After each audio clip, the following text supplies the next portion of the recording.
Hello, this is Conor Wayland. He thinks the Niners are going to make a deep playoff run next season. I think he's full of.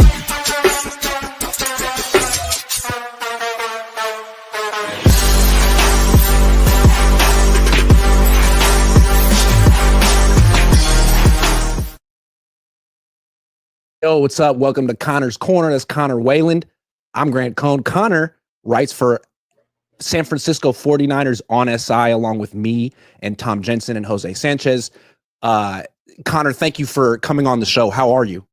I'm good, man. I'm excited. I feel good today. I'm up a little early. I'm ready to get into some football talk. I'm just excited, man. Yeah, and if you don't know Conor, first of all, we went to the same high school, Bishop O'Dowd. This isn't an O'Dowd hat, but I like to pretend that it is.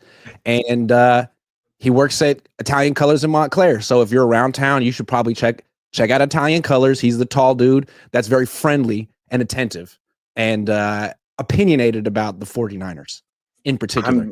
All of those things. You kind of just nailed the summary right there. Yeah, and extremely good looking with a little bit of a mustache coming in. A little bit of just had to shave for you today, Grant. I had hell to yeah, do it. baby. Let's let it rip. All right, so let's talk about the news. Niners are still waiting patiently for a defensive coordinator. Last year, they thought they went after Steve Spagnuolo, Bill Belichick, and got Nick Sorensen. This year, they're interested in Robert Saleh, Pete Carroll, and Brandon Staley. Who do you think is the best option for the 49ers at DC? Well, I think we got to, before I dive into that, I do want to go over the fact that for this supposedly supposed to be the offseason where they really go for it and they go all in, and they got like 3 options and 2 of them are getting head coaching offers too. Just starting off so stupid, just like very weak moves right there. Like 2 of them, I feel like Saleh and Carroll, when you get a head coaching opportunity, you're going to take that more likely. And I know the Niners are like, oh, we're going to pay Saleh the most, yada, yada, yada. Now into the actual thing. Saleh is the best pick by far. He is proven to be the motivator for that team. He can get them hyped up because Kyle has no motivation skill, really zero. And I think Saleh is the guy. He's the guy. He's shown it before. He can do it again. Now, the issue is Jacksonville. Jacksonville is going to be on the hunt for him. They're going to be on the prowl. And at that point, you're stuck between Staley and Carroll. And at that point, neither option, they sound too good, just to keep it a buck. Like, both of them kind of stink. But like I said before, a motivator for this team, I think, is huge. So I think you got to go for Carroll at that point. And I get it, his scheme's out of date, but I think he's the best option. You know, if he can get the locker room on his side, I feel like they can put something together. No?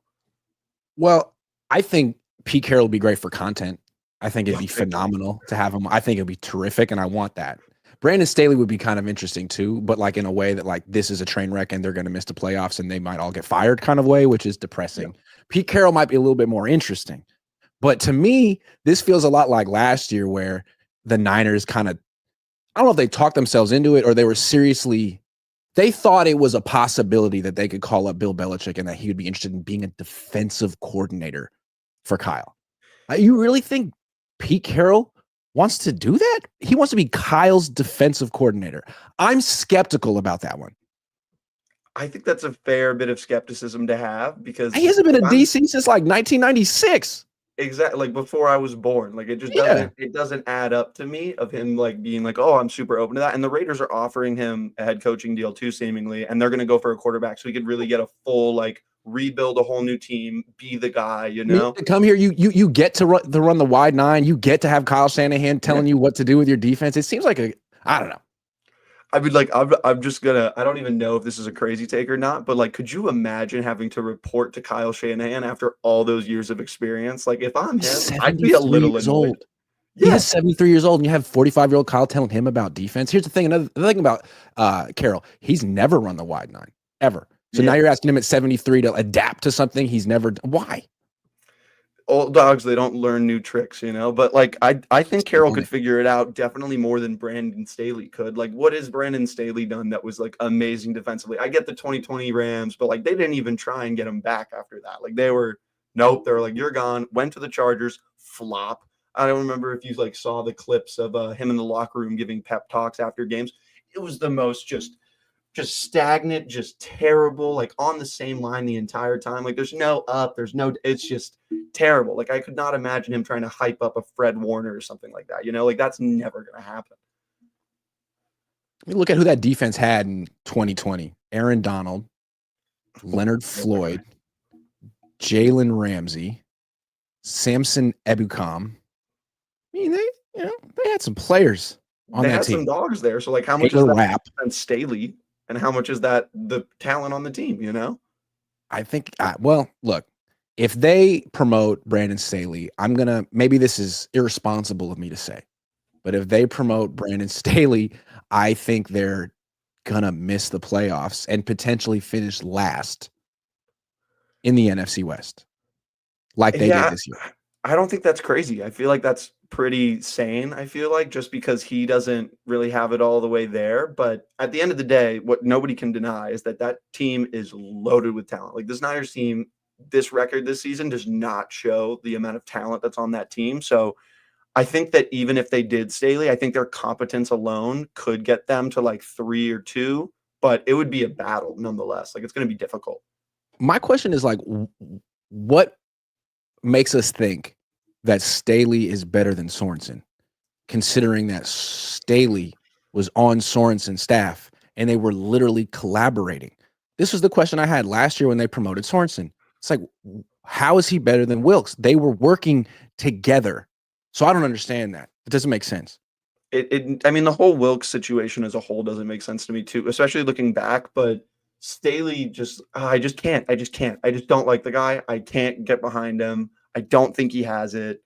There's just like nothing to be proud of there. And if that's probably going to be the option, knowing how this is going to go, like knowing the Niners, Carroll's going to go to the Raiders, Salah's going to go to the Jags, and we're going to be stuck with shitty old Brandon Staley, and they're going to be just fighting for their lives out there every week. And it's going to be. I'm not so sure that Salah's going to get the job with the Jaguars, because I think it's pretty clear that they wanted an offensive coach to salvage the Trevor Lawrence experience. They went for Johnson. They went for Cohn.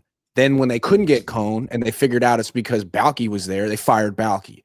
So yeah, their next interviews with Saleh, and they know him and he's a really good candidate, but they could also be interested in Cliff Kingsbury if he loses this weekend, or Kellen Moore if he loses this weekend, or Joe Brady if he loses this weekend, for the same exact reasons they were interested in Liam Cohn, who was an NFL OC for freaking 1 year, or a play caller for 1 year. Yeah, but even then, like, I think the main name that I hear out of those names that you're saying is Kingsbury, just because of all the stuff that he's done offensively. We've seen what it was like for him being a head coach. He's very similar to like what I'm saying about these other guys. No motivation. Like, he's not a motivator. He's there being like a little bit egotistical, being like, I know more than you and shit like that. Very low energy. Exactly, like low energy. What's up, guys? We're going to do our best this week. It's like, who is in that room being like, all right, I'm ready to play football? Like, nobody's in the vibes at that point. It's like you're in middle school and your teacher's boring you. Like, that's what Dan Quinn provides the Washington Commanders. He's all about. He's like, he's over here. Exactly. He's got the. All right, guys, here we go, guys. We're gonna get it, guys. Right. He does all that, and it works. It works. Yeah, it does.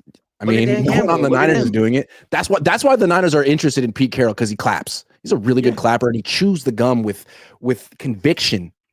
He means that. When he's chewing that juicy fruit, he looks like he's going to kill that gum. He's doing it with intent to kill. You think it's juicy fruit? I like juicy fruit. It might be. I love juicy fruit, honestly. It's really good. Knowing him, though, he's got some crazy, like, mint, or you know what? It wouldn't surprise me if he was chewing Big Red. That wouldn't shock me. What is your go-to gum when you're checking out at Safeway, if you're going to pull one off the shelf? Okay, so there's two options, all right? There's two real options. It's, if I'm feeling like a sane human being, I'm probably going just extra spearmint, just keep it classic. Extra. It's a minty. Extra. Yeah, it's a good one. But if I'm feeling a little spicy, if I'm a little crazy that day, right, I might look at a juicy fruit. I might look at an extra watermelon gum. Watermelon gum? Come on. That watermelon, I remember chewing that as crazy. Dude. Chewing that as a kid, man, that was the best thing ever. And if there's anyone in this chat right now that's like 27 young or something, I know that you chewed watermelon extra gum. Like, you did. Hell yeah. You did. I'm a big double mint guy. Why? That's good too. Double your pleasure, double your fun. Why would you not want that? You get double, and it's the same price. Also, I think it looks fresh, like the green just pulling out of your pocket. I think it looks. It's kind of. Are those a bunch of $100 bills? No, it's just a $1 pack of double mint gum. I honestly don't know what I'd rather have in my pocket, the double mint gum or $100. It might be the double mint gum. It might be the double mint gum. Okay. Just because of the appeal. Okay, so look. Last year, the Niners' mission in the offseason was to not get worse. Turns out they got worse because you're either getting better or you're getting worse, and you never stay the same. They were trying to stay the same. You can't stay the same, and they made some really bad signings. Devondre Campbell, woof. And the best one they made might have been Isaac Yiadom. So, okay, now they got more than $50 million in cap space. They got some of their own free agents and some people they need to extend. So they can't necessarily go out and get the highest paid player on the free agent market, the most expensive. But they got to do something to make a leap, in my opinion, because the Rams are going to. The Commanders have like 80 million in they're going to. The Cardinals have to make the playoffs or else their head coach is going to get fired. They have 70 million in cap space. They're going to make a move. I think they got to do something. That's my premise. If you agree, what move would you be interested that would sort of move the needle for this team? So the issue with them is the cap space because Purdy's about to get huge deal. You're gonna have to re-sign like Greenlaw. I don't know if they're gonna go for Hufanga again, but there's like a lot of people that need some money right now. So if they do have some room to play with, if they can play around with some money, I think a position of need is going to be corner, especially given the fact that Trevarius Ward is clearly not going to be back and completely rightfully so. You know, the trauma he went through with California, you totally deserve it. Like, don't do it anymore. Get out, get on, like, do your shit, all that. But if they can go after Rasul Douglas, I would feel really excited. He's a corner for the Bills. I really like him. He's got a good size to him. He's like 6'3", got some good weight on him too. And I think the stat I saw was over the past 3 seasons, he's had 4 more interceptions a season. He's always making plays on the ball more than anything else. And I think that could really provide for this defense. Like this season, the defense did not really get as many turnovers as I expected they would. And I think if you get a corner like that can go out on the X while you got Demo playing the slot, he can really break up a lot of these teams' passing games. You know, like he can cause a lot of breakage in passes. He can get picks very easily. He's a really smart player too. Like I think he's got all of it to him. If that doesn't work money wise though, then I think that they got to just target D tackle in the draft. And there was one in particular I was looking at. I was watching some film on him last night. Mason Graham from Michigan. That kid pops on film. He pops. I know he's projected to go pretty high in the draft, but if he slips or if the Niners can maybe get up and like maybe trade a third next year or something like that, or just anything to get him, I think that'd be great for them. That would just solve the defensive interior problems to me. And I think it would just really open up their game as a whole on defense. Okay. This is kind of, I like those moves. I'm going defense too, and this is kind of a modest move, but I would do it. I think linebacker is as big of a need as anything on this team. Mm-hmm. And I think that we saw the difference that Dre Greenlaw makes. When you have a really good weak side linebacker who's violent and an enforcer like that, the Niners are really tough. Without him, they're kind of soft. They have one good middle linebacker who's better in coverage than against the run, and they're soft against the run.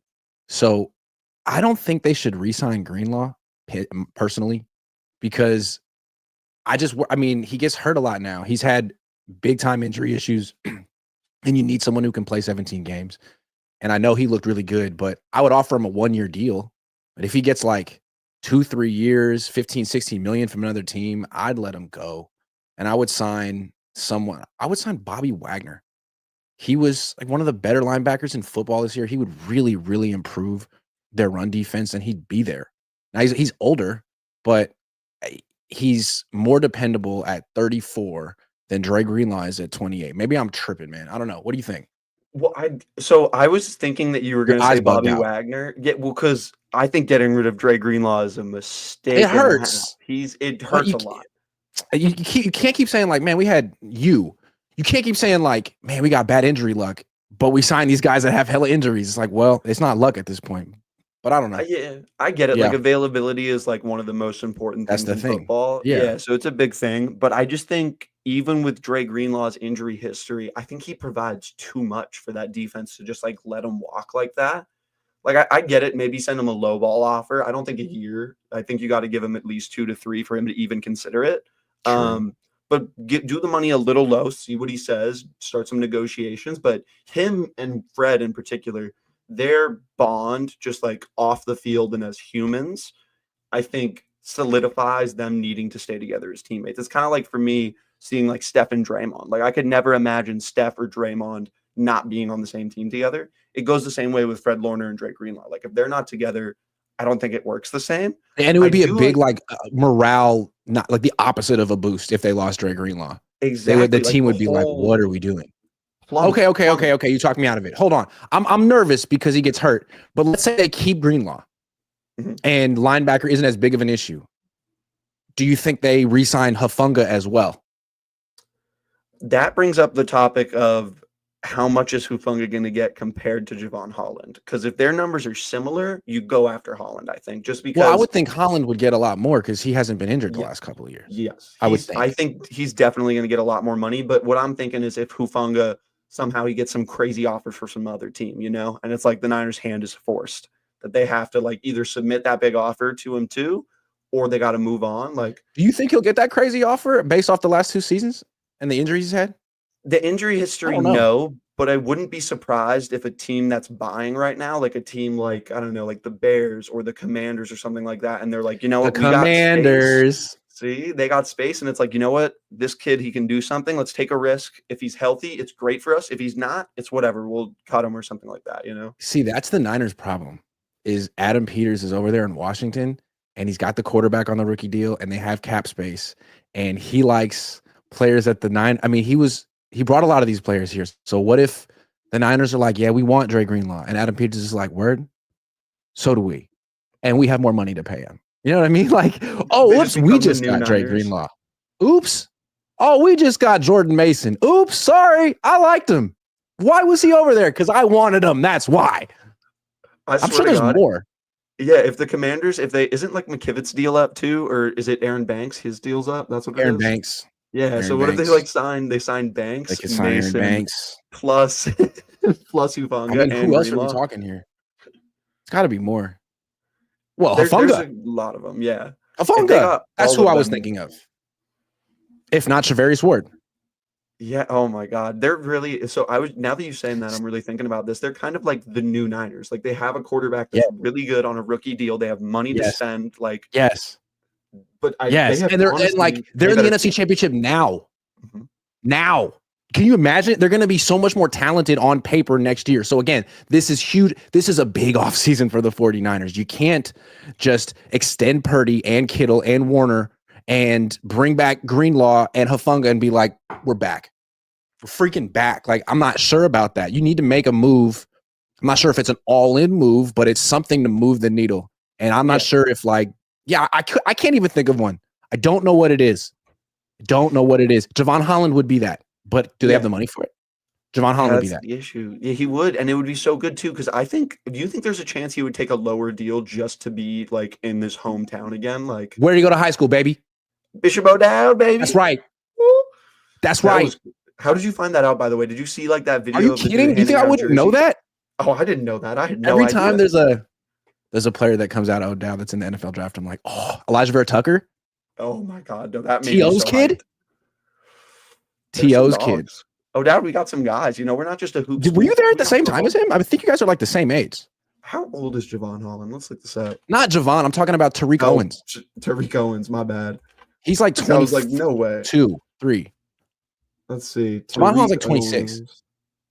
Tariq Owens is born in 99. So no, I Okay. wasn't there at the same time as him. Okay. Oh, actually, no, Okay. he would have been older than me. Yeah, he would have been like a junior when I was a freshman. See, possible. Damn. Although I'm not sure if he was on the football team at that point. He was a basketball player. Joseph for real says anything that seems improbable takes one person to open the floodgates, like the 4-minute mile or possibly Jaden Daniels as first rookie in the Super Bowl. Is Salah's personality influential enough to help Kyle? Boy, I don't know.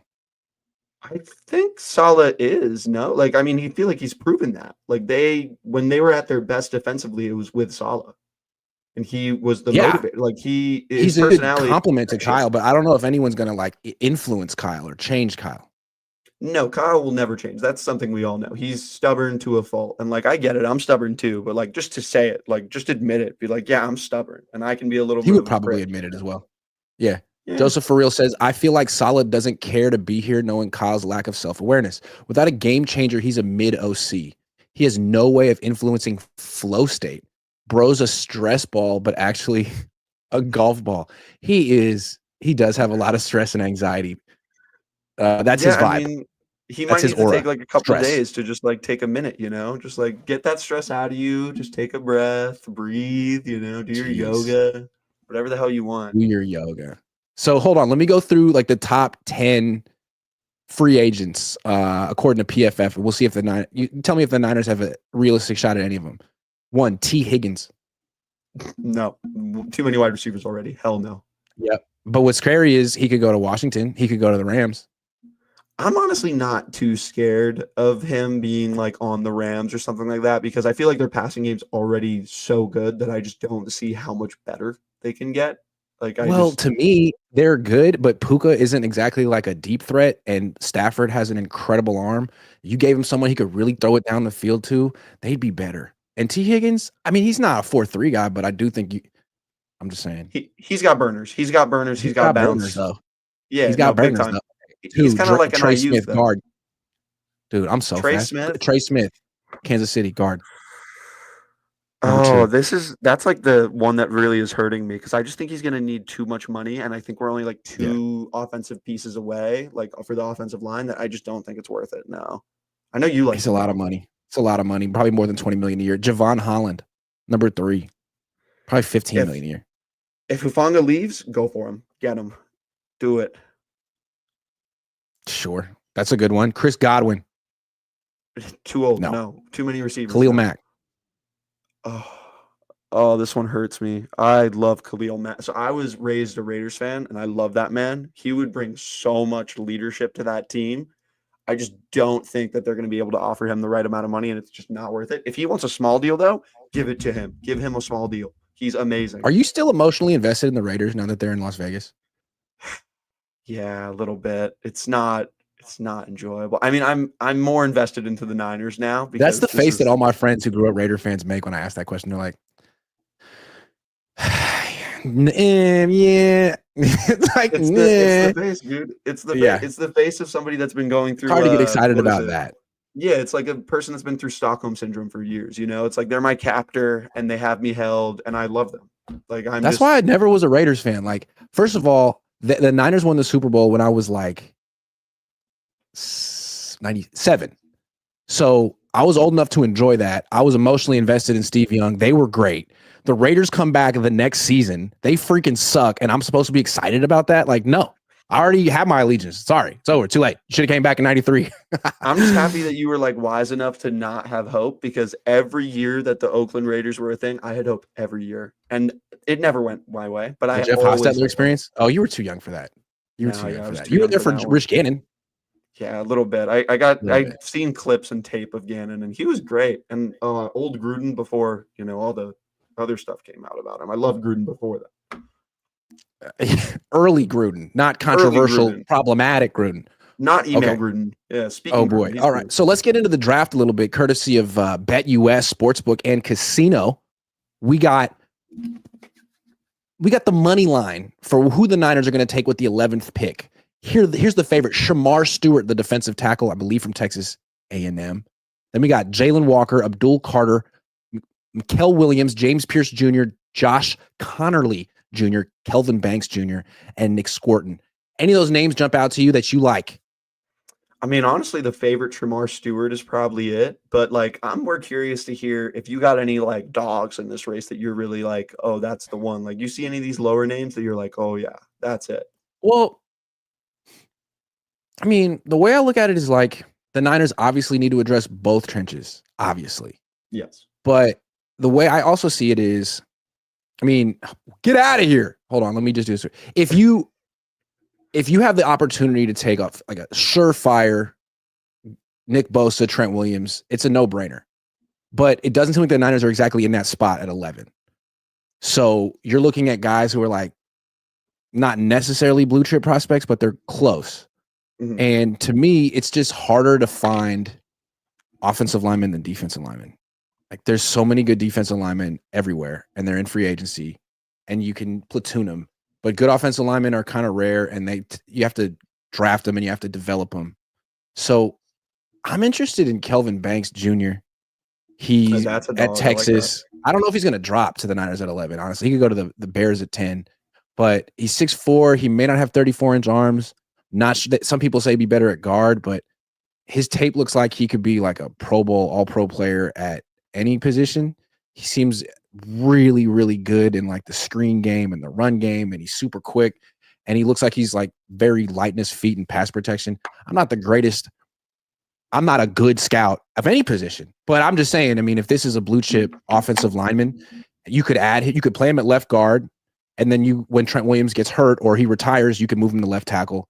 But to have an offensive line of Trent Williams and another top 11 pick and Pooney seems like you're getting somewhere. And you can always get defensive linemen, man. You can always get D linemen. Well, the thing that I'm noticing in this draft too, that's making that more interesting to me, is I feel like the guards and centers, and honestly just all of offensive line, it's pretty deep. I think there's a good amount of guys, especially in like the later rounds, like 3, 4, even like 2, even though it's not that late. But I think that there's guys there. So I like the Kelvin Banks pick. I'm just curious to see if they hold off because they know that there's going to be someone later for them. I think it's fun to me what Howie Roseman would do, the Eagles general manager, who I like. Big Roseman guy over there. 80% because he's Jewish, but he's also good at his job. And his name's Howie. What a name. But I think he'd probably take Michael Williams just because he's a D lineman who went to Georgia. And he took all of them. They have all 4 of the Eagles' starting defensive linemen or key ones went to Georgia. Kobe Dean, Nolan Smith, Jordan Davis, Jalen Carter. I think it's pretty genius. So it would be so funny if they just were like their D line was just the Georgia team. Why not? That'd be so funny. It's like, why not? Like they got talent there. Let's do it. The players seem to work out. They seem to be translating from the NCAA to the. I'm not going to go Shamar Stewart. I don't know. The Niners, if they take a defensive tackle, it's probably the right pick. It's the biggest need, but they've never drafted a good defensive tackle. Yeah, they don't. But like, I think it's what they have to do, and let's see if they can break the curse. Yeah, it's what they have to do unless they sign a guy in defensive. And what do you want? God Sorry. damn it, Bet US. No, we love you, Bet US. It's all right. Yeah, I don't know. I feel like they're just so bad at drafting that position. Maybe they should have some self-awareness and sign it and then address another position. It seems like it's like somebody that's lactose intolerant that like is always eating cheese, you know? It's like they're just keep going out and it's like, are you gonna learn your lesson? Like just stop. Just don't. You're gonna just have a terrible time later. But they don't learn. They don't learn. Well, look, Connor, did you know that BetUS also has a casino? What? Did you know that? Yeah, it's true. For all my followers who like slots or live casino dealers, take advantage of BetUS amazing sign-up bonus, 200% sign-up bonus up to $5,000 or 250% for crypto sign-up bonus up to $5,000. I have no crypto. Do you? Hell no. I wouldn't even know how. It's not even like about wanting to know. It's just the guys that I've seen that love crypto. It's like that frat dude, like with their hat backwards, like, yeah, dude, you don't get on Zcoin, dude. Like what? And it's like, dude, I just like don't want to be anything like you. Like that's just terrible. My generation ruined it. Ruined it. Okay, look. Here's the topic of the show. Here's where we disagree. Oh, I don't know. Maybe we don't disagree. We haven't talked about it yet. Will the Niners make a deep playoff run next season? You've written some articles for 49ers on SI expressing some optimism, some confidence that the Niners are going to be a really good team next year. Lay it out for us. All right. So the plan, it's very simple here. All right. What we all have to realize first is that last season was an insane year. And whatever happened there, we cannot let lead us into this season to like just a downward spiral. Okay. It's a whole new year, whole new team. Let's start with that.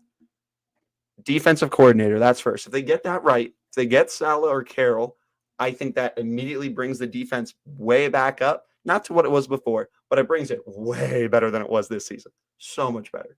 I think you get Brandon Ayuk, you get Trent Williams, you get them getting into a training camp again. A lot of things are different. Brandon Ayuk will come in healthy, 100% off rip, ready to play. Trent Williams, who openly admitted that not going to training camp kind of screwed him over and didn't lead him to success this year, he will obviously be better with a full training camp.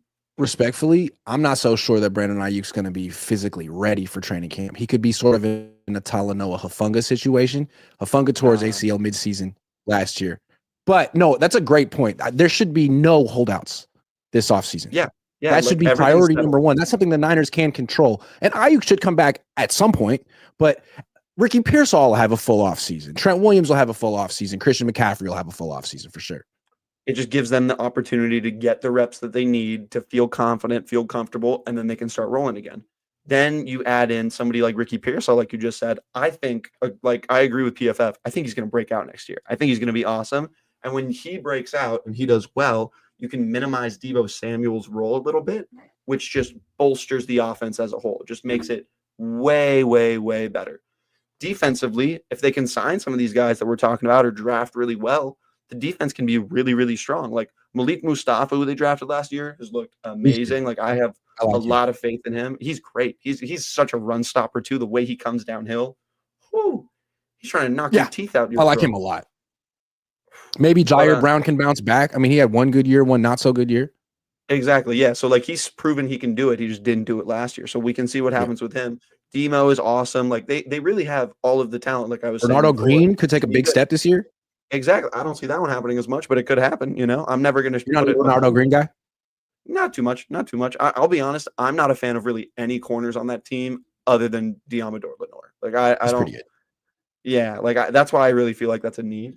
But I think given all of that, right, if they can win important divisional games and like against the Rams in particular, if they can beat them twice next year, they're pretty much guaranteed a playoff berth. And at that point, with a Kyle Shanahan playoff offense, I know it's Shanahan, but I think it can beat a lot of teams.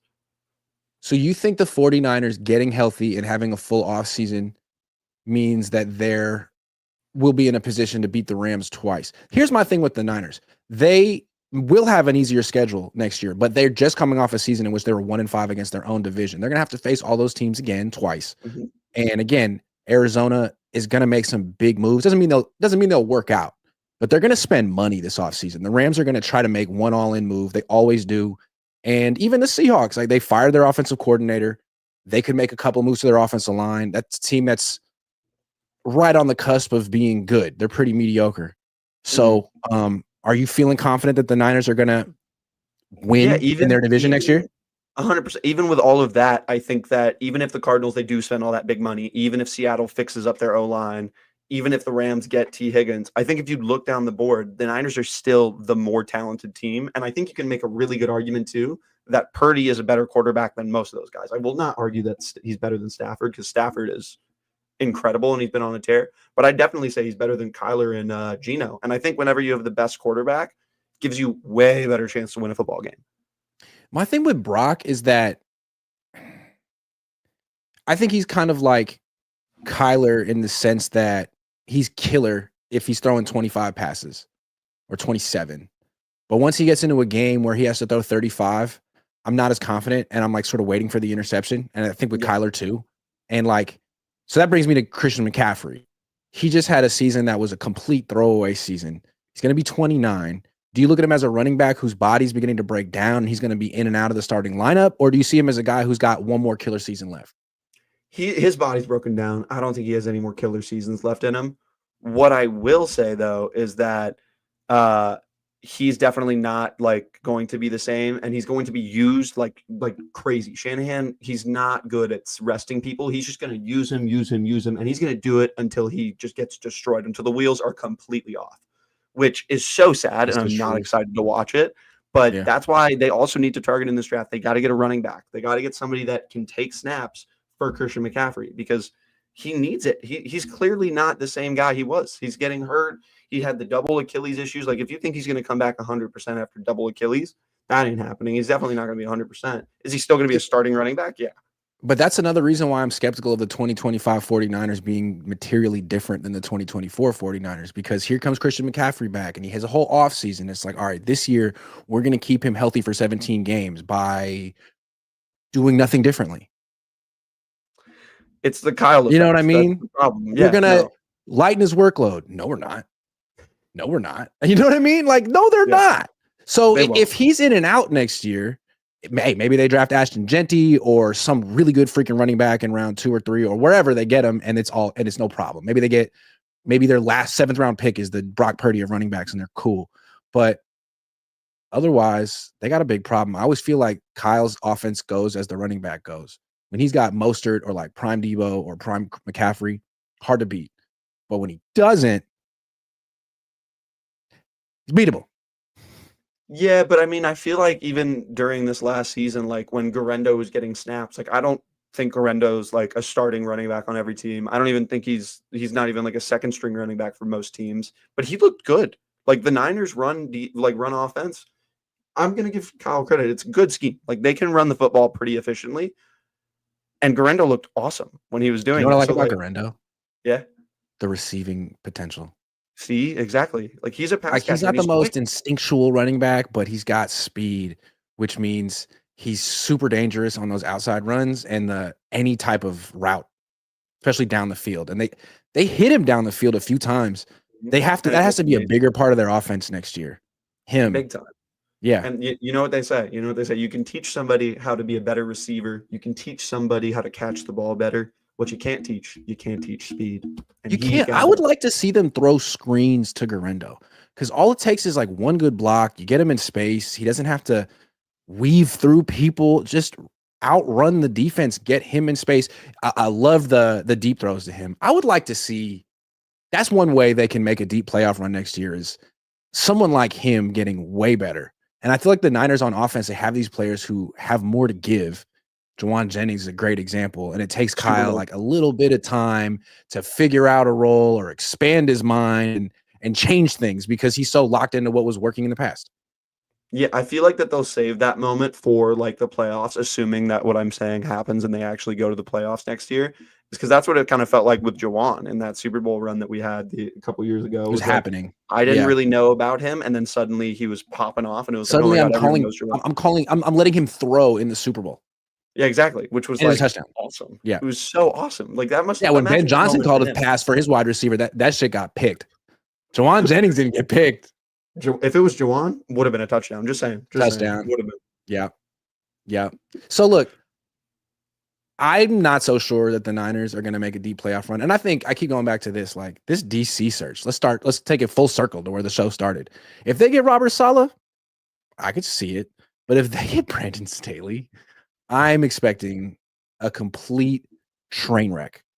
And maybe that's just my temperament. Maybe I'm prone to expect things like that. But I don't know that Brandon Staley's going to have the answers. And I think if they get off to a rough start, it could just be the wheels could really fall off.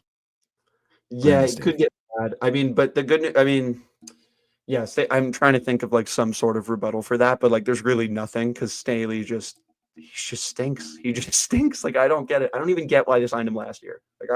When they did, I was like so confused. I was like, why? He's not going to provide anything.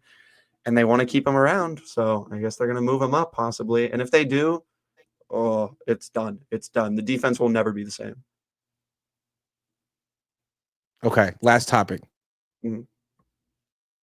Well, before we get to that, let's take some super chats. Joseph for real says, so we figured out Staley's function here. He's Kyle's yoga instructor. Kyle is such a golf ball. The way the impression on him is made by Papa Mike's legacy. Kyle's own legacy isn't his dad's.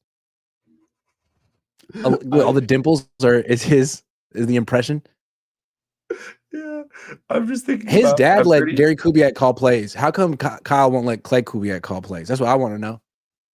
Let go. Run it back, the Kubiak Shanahan Run it connection. back, dude. Hell yeah. That could do something, you know? Does John Elway have a son who wants to play football or a grandson? Official BNA Music 88 says no matter what move is made in the offseason, it all falls on Kyle not Kyling. It's already been shown that he will get in the way. There is that. Kyle loves to Kyle, and the fact that that's a verb now is so funny. It's hilarious to me. I think it's Yeah, the everyone funniest. knows what it is. It is. Oh yeah. Francisco Escamilla says, should the Niners draft Scatty Boo for a 1-2 punch plus CMC? Where do you think he's going to go in the draft? I think he's going to go in round 3. And I think the Niners are going to draft him. And I think they'll trade up for him. I think every year there's a player that Kyle Shanahan wants in rounds like 2, 3, or 4, or even maybe 1, that an offensive skill player that he decides is perfect for his system. And last year it was Garendo and Pearsall. And this year it's going to be Scatty Boo. I have a feeling it's going to be. Would you be okay with that? Because I think that would be a win. Yeah. I kind of like him as like a fullback, but I mean, he might need to get a little bit bigger to play. I don't know if he could play tailback in the NFL, but maybe he could be the new Juszczyk.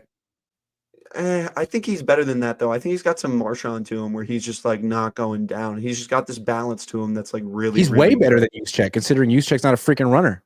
Yeah, well, that guy stinks. I mean, we know that he's getting paid so much. Well, I mean, that guy, he's terrible. Okay, it's just obvious. All right, so I've been interested about this. I'm really into the draft and free agency this year for a couple of reasons. One, the Niners have the 11th pick. I believe the highest draft pick they've had since 2021. That's 4 years. That was a Trey Lance year. I mean, it's fun learning about second and third round picks, but mock drafts hit different when you have a pretty good idea of who's going to be there. So I like the draft this year, and the Niners need quarterbacks. Quarterbacks are always fun to scout, and because no one knows. Everyone is bad at scouting quarterbacks, and there's a lot of luck involved. So I'm in. I want to do that. The Niners have one quarterback under contract. It's Brock Purdy. They're probably going to extend him, but they also have to fill out the quarterback room. They used to talk about how important it was to have a good quarterback room. Eagles, they got Jalen Hurts. Then they added Kenny Pickett and Tanner McKee. That's a good quarterback room. Who should the Niners add to their room to make it good so they can win if Brock Purdy gets hurt, which he tends to do sometimes? It's football. Oh, that happens. Yeah. It does. There is a certain name that is going to be a free agent this offseason. Okay. And it's a name that Niners fans know. And I'm not saying this name because I think they should pick him. I just want to put out the idea. What if Trey Lance came back? I knew you were going to say that. What if he came back? You're going to say that. Here's what I'm thinking. Probably not.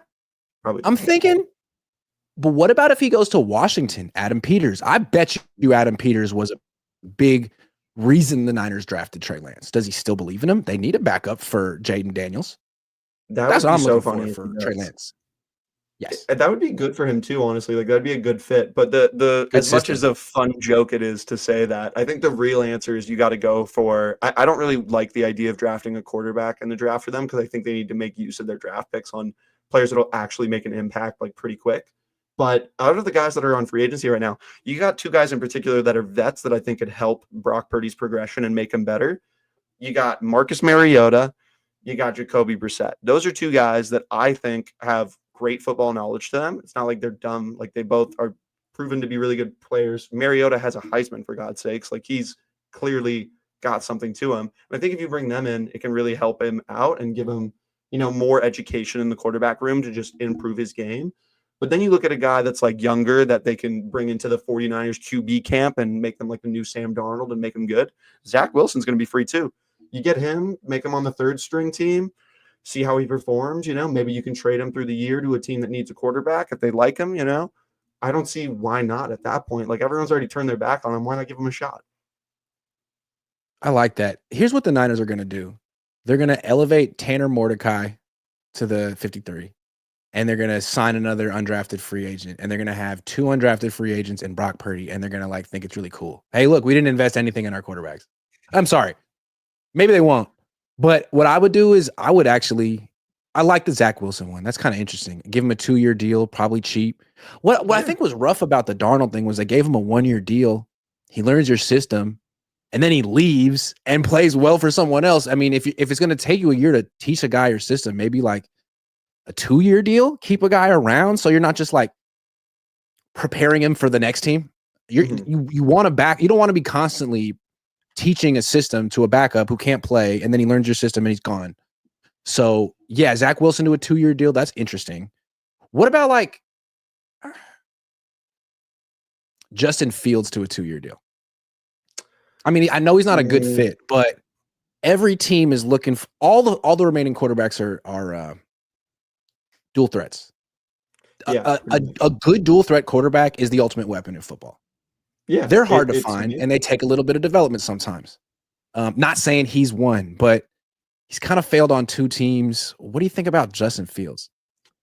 I just think he's going to be getting a decent sized contract. I don't think that He'll he's probably going to go be somewhere to getting a compete. small one. He wouldn't want to come here. Exactly. Yeah, I Yeah. don't think he'd want to be here and be He like, wouldn't oh, wanna you're going to be be the second string again. And this time, instead of it being behind like Russ, who he's clearly like there's a competition there, it's behind Brock, and there's Good point. obviously no competition there. Like the Good Niners point. are going to do Brock. I agree with that. And what about someone like Mac Jones? Like, no one really is into. I mean, kind of flopped. I wouldn't be surprised if Shanahan wanted him just because he kind of gives me like that Jimmy G vibe, you know, like that old white guy that just like doesn't use his legs at all. You know what I mean? Like, and he's just in the pocket, just sitting there. Like that's Jimmy G to a T right there. And it wouldn't surprise me. I just think that if you go after those other 2 guys that I was saying, it's just better. Like you're learning more. I just don't see what Mac's going to provide. You know, he looked good in Jacksonville this year. I will say he had a few games where he was like not terrible, but he had a lot of games where he was. I do terrible. feel like he could do a lot of what Brock Purdy does on this team. Yeah, I could see that happening. But do you think he's going to be able to take the job away from Brock? Is that what you're implying, or you just No. Like I'm talking backups. I'm just talking Okay, backups here. Okay. I think he could I mean, because like when Brock went down this year, they put in Brandon Allen. You can't win with Brandon Allen. You can't win with Josh Dobbs. Like you need someone better than that. Because the Eagles did win a game with Kenny Pickett, and they did win a game with Tanner McKee. And 2 years ago, the Niners were good enough to win with Jimmy and Trey and Brock. So they gotta get back to that, in my opinion. So I'm interested in actually like a trade. Okay. How about this? He's outside the box. And this guy, he's not that great. But he's a second round pick a couple of years ago. And he went to a terrible team and he got to start. And of course, he didn't do well, but so many quarterbacks fail in those circumstances. So this is a second round pick who's 2 years of starting experience. And you could probably get him for like a conditional 6th or a conditional 7th as a potential second string quarterback, maybe 3rd. I'm hesitating to say his name because it's like not a great reveal. Will Levis. Okay, yeah, that's where I thought you were going with that. He's another one that I find really interesting. On Tennessee. Yeah, he's on a terrible team. He's on a really terrible bad team. And he's got a cannon. He does have an arm. I'll give him that. He's got a live arm. Yeah, what has he done though? At Kentucky, his offensive coordinator was Liam Cohn, who's running a similar system. So he's kind of been exposed. One of his years, his offensive coordinator was Scangarello, who's awful, but he comes from the Niners. I could see conditional 7th. I think that they would want more. 2 years left on his deal. I think that the Titans, they're going for like a 5th or a 4th for Levis. You know, like I think they want more, and I just don't know. The reason I say conditional 6th is that's what the Bears got for Fields. And I think it's what the Patriots got for Mac. And those were first-round picks. So, I wouldn't give up a 5th-round pick for Will Levis by any means. But if it's a conditional 6th, and it's like, conditional is, well, it's a 4th if he plays 51% of the snaps. Oh, well, he won't. So, cool. Yeah. I guess if they do you wonder why like Justin Fields got benched in Pittsburgh? Because it was a conditional pick that would have became a 4th if he'd played 51% of the snaps. Oh, sorry. Would have been a lot worse for them. Yeah.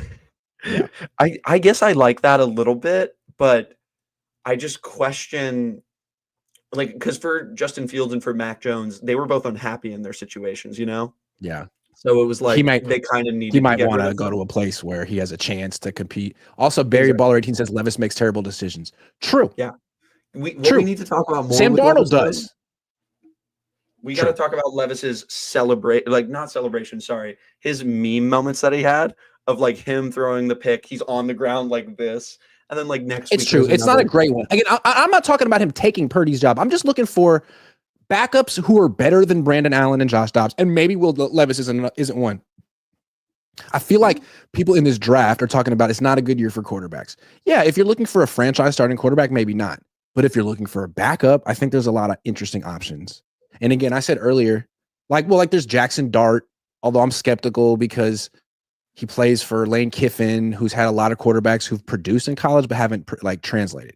So I don't know about Jackson Dart, but the tape looks good. He's mobile, he's accurate, he's got a nice little mix of skills. But the guy I like that I would take a chance on. And again, I'm always wrong on quarterbacks. Terrible at scouting them. And I always change my philosophy every year. Now, again, I'm looking for the next dual threat quarterback. I think every team should have a dual threat project on their roster.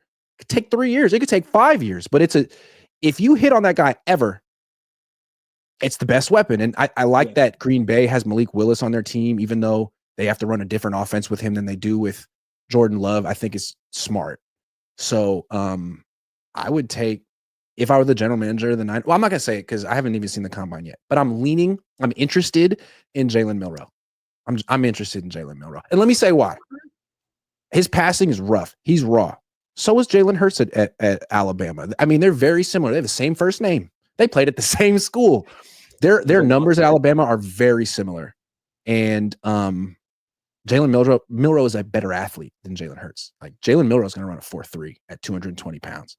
Yeah. He had like 33 rushing touchdowns. So even if he's not your starter and he's Brock's backup, there could be some type of red zone package where he comes in and just runs quarterback sweeps, and all of a sudden, boom, your red zone offense works again. I mean, it'd be interesting to have a totally different player, him and Zach Wilson.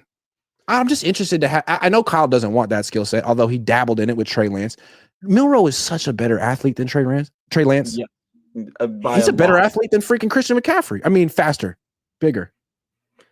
So I think the thing that makes that more interesting to me is the idea of you draft him, you develop him, over time. Yeah. And then over time, and even if you choose okay, we want to stay with Brock, you can trade him and get assets out of that. Hell yeah. So it's still a win. My question for you though is, what is the line of what round is unacceptable to draft Jalen Milroe in? Is there a limit, or what's because this guy in the chat saying he's going to be a 5th rounder, and I don't know. I feel like he might go. I mean, Jalen Hurts was a 2nd-round pick with a similar resume. He did go to Oklahoma and have 1 more year of experience. Jalen Milroe doesn't have that, but I could see him going in round 2, and I would consider taking. The Niners have the 45th pick. I'd consider it. I mean, if you want a good quarterback, a guy who has a chance to be a starter on a Super Bowl winning team, you probably got to take him in round 1 or round 2. There's always the exception. There's the Russell Wilson, the Brock Purdy, the Tom Brady, but they're few and freaking far between. Everyone wants a quarterback. The NCAA is doing a better job than ever of developing them and so that they're more ready to play because there's more reps to go around, more passing, more opportunities with the NIL and the transfer portal. So I think if you wait until round 3 to get a quarterback, you're probably getting a backup, which is fine. But if you want to get someone who might have that chance to be that dual threat, Jalen Hurts, who's not a great Jalen Milroe isn't going to be Jaden Daniels ever. But if he could be Jalen Hurts and you get him in round 2, I mean, it's a nice backup quarterback to have. So then give me this. If Jalen Milroe and Scattaboo are in round 2, who are you picking? The quarterback. Running backs are a dime a dozen. They're important. But this guy isn't Christian McCaffrey. He's not changing your team. He's good, but the quarterback. I don't know, man. I think if it's me, I'm definitely going for Scattaboo there. Yeah, well, it's a fun name to say. Oh, it's so fun. It's a fun name to say. And as a running back, Scat in the name. Okay, what's a better name for a running back, Scattyboo or Gainwell? Ooh, is Gainwell not the perfect running back name? Because you gain well, you gain yards. He literally gains well. That's what he was born to play that position. That does kind of work out that way. I like that. It would be good if there was this will never happen, but if there was a running back with the last name running back, that'd be my favorite player of all time. I would literally be the happiest human ever. That would just be a football player with the last name football player. Wow. Oh my god. Or just player. Just oh my god. Player of football. Just player. Yeah. I do think it's funny that there's a quarterback with the last name of Penix, and everyone has to say it with a straight face, but everyone's very careful when they say that name. The extra favorite part about that, though, is the fact that the Falcons have picked 2 quarterbacks, left-handed quarterbacks. Both start with the name Mike. Both last names, if you change out one letter, is a reference to a certain region of the body. You know? You got Michael Vick, you got Penix. Here's another thing. Remember Hendon Hooker from a few years ago? Did part of you want the Raiders to get him just so you could get a Hooker jersey? Just part of you? So I've had so many jokes with just walk around town. Oh yeah, dude. No, it would be Hooker like 19. Hooker would make a big play, and it was like, look at that Hooker go. Like it was just always a Like, joke. It was I always don't know. like, I'm really immature, but that crossed my mind. oh, I'm a That would be child. Like I loved that. It was so funny back in the day. Like it was great. There's been so many great football names. Like I remember laughing at Ha Ha Clinton Dix. That was a great one. That's just a great name. Ooh, that couldn't. I remember seeing him in mock drafts, thinking this can't be real. This is too Yeah, good. being like, what? And what about Kool-Aid McKinstry? What about that? That's a wild one. Kool-Aid in the Is he first still name. around? He's still in the league, right? Yeah. He like just got picked up recently. I'm pretty sure like 2 years ago he got drafted. I think. Kool-Aid That's a lot of McKinstry. pressure on a DB when they have a name like Kool-Aid or Sauce. I know, right? Like that gets tough. Because once you get beat, it's like the sauce has gone bad. That's happening to Sauce right now. He's not looking the same he did his rookie year. The sauce has gone bad. Hey, Connor, great debut, man. It was a pleasure to have you. Thanks for coming on. Thanks for letting me on, man. I had a great time. Thank you. You're welcome, man. We'll do it again sometime. Yeah, we will. Yeah, if you make me laugh like that, I'll be back.